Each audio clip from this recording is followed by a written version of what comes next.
Les trois textes bibliques de ce dimanche 7 septembre 2025 sont tirés le premier du livre de Genèse au chapitre 50, du verset 15 au verset 21, le second de l'épître aux Romains, le chapitre 14, du verset 7 au verset 9, et le troisième de l'évangile selon Matthieu au chapitre 18, du verset 21 au verset 35. Le thème qui nous conduit dans notre réflexion de ce jour dominical est le suivant. Le Seigneur t'a pardonné, toi aussi pardonne. Inclinons-nous pour la prière d'illumination. Seigneur, ouvre nos cœurs à ta parole, afin qu'en l'écoutant, nous apprenions à pardonner comme toi tu pardonnes. Amen. Genèse, chapitre 50, du verset 15 au verset 21. Quand les frères de Joseph virent que leur père était mort, ils dirent, « Si Joseph nous prenait en haine et nous rendait tout le mal que nous lui avons fait. » Et ils firent dire à Joseph, « Ton père a donné cet ordre avant de mourir. Vous parlerez ainsi à Joseph, « Oh, pardonne le crime de tes frères et leurs péchés, car ils t'ont fait du mal. Pardonne maintenant le péché des serviteurs du Dieu de ton père. » Joseph pleura en entendant ces paroles. Ses frères vinrent eux-mêmes se prosterner devant lui, et ils dirent, « Nous sommes tes serviteurs. » Joseph leur dit, « Soyez sans crainte, car suis-je à la place de Dieu? Vous aviez médité de me faire du mal. Dieu l'a changé en bien, pour accomplir ce qui arrive aujourd'hui, pour sauver la vie à un peuple nombreux. Soyez donc sans crainte, je vous entretiendrai, vous et vos enfants. » Et il les consola en parlant à leur cœur. Amen. Romains, chapitre 14, du verset 7 au verset 9. En effet, nul de nous ne vit pour lui-même, et nul ne meurt pour lui-même. Car si nous vivons pour le Seigneur, et si nous mourons pour le Seigneur. Soit donc que nous vivions, soit que nous mourions, nous sommes au Seigneur. Car Christ est mort, et il est revenu à la vie, afin de dominer sur les morts et sur les vivants. Amen. Matthieu chapitre 18, du verset 21 au verset 35. Alors Pierre s'approcha de lui et dit, « Seigneur, combien de fois pardonnerai-je à mon frère lorsqu'il péchera contre nous?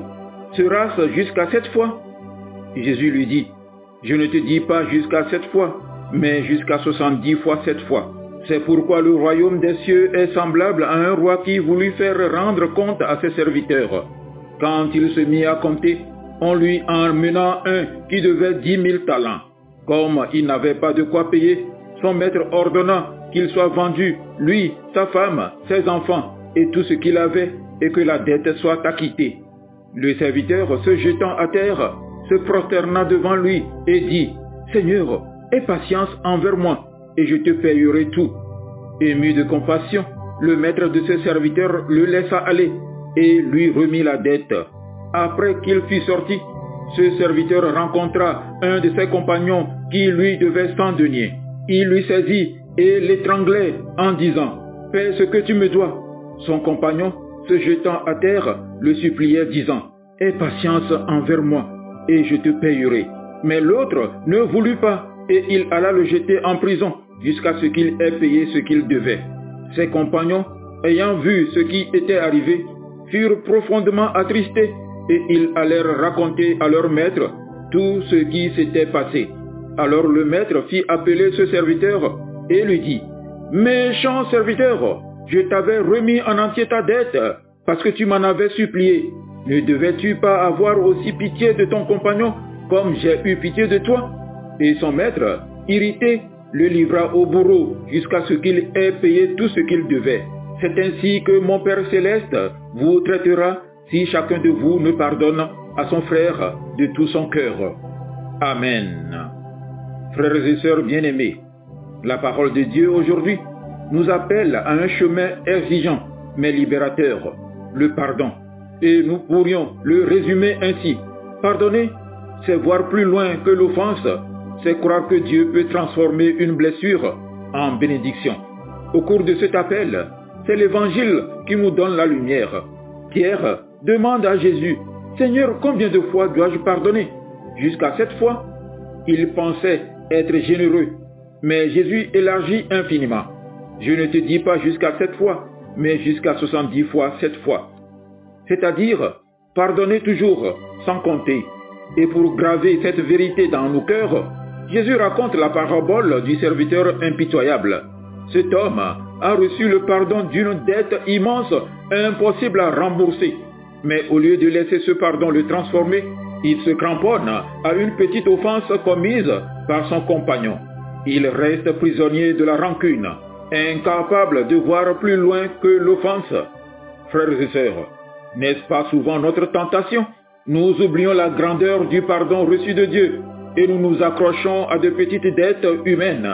Mais Jésus nous appelle à changer de regard. Si Dieu m'a pardonné sans limite, comment pourrais-je mettre une limite à mon pardon? La première lecture nous offre une belle illustration de ce que Jésus nous demande. Joseph, trahi et vendu par ses frères, aurait eu toutes les raisons de se venger. Mais au lieu de s'enfermer dans le passé, il choisit de voir plus loin que l'offense. Il dit, « Vous aviez voulu me faire du mal, Dieu a voulu le changer en bien. » Voilà un regard de foi, reconnaître que Dieu peut transformer une blessure en bénédiction. Joseph préfigure l'enseignement de Jésus. Le pardon ouvre un avenir nouveau. Il restaure la fraternité, il libère des chaînes de la peur et de la haine. Et l'apôtre Paul complète ce message. Aucun d'entre nous ne vit pour soi-même. Si nous vivons pour le Seigneur. Autrement dit, notre vie ne nous appartient pas. Elle appartient au Christ qui est mort et ressuscité pour nous tous, pour celui qui m'a blessé comme pour moi. Alors, si le Christ a déjà offert son pardon, puis-je, moi, disciple, le refuser? Vivre pour le Seigneur, c'est entrer dans son regard et marcher à sa suite sur le chemin du pardon. Frères et sœurs, l'Évangile nous met devant une question simple, mais décisive. Est-ce que je garde mon regard fixé sur l'offense ou est-ce que je choisis de voir plus loin? Pardonner, ce n'est pas nier le mal subi, mais croire qu'il n'a pas le dernier mot. Pardonner, ce n'est pas oublier, mais choisir de ne plus être prisonnier de la rancune. Pardonner, c'est laisser Dieu transformer mes blessures en bénédiction pour moi et pour les autres. Voilà le chemin que Jésus trace aujourd'hui. Pardonner, c'est voir plus loin que l'offense, c'est croire que Dieu peut transformer une blessure en bénédiction. C'est ce que Joseph a vécu avec ses frères. C'est ce que Paul nous rappelle, vivre pour le Seigneur. Mais surtout, c'est ce que Jésus nous commande dans l'Évangile. Pardonnez toujours comme nous avons été pardonnés. Demandons aujourd'hui la grâce de ce regard, la force de pardonner et la joie de devenir témoin de la miséricorde infinie de Dieu. Amen. Agréable journée dominicale à vous tous.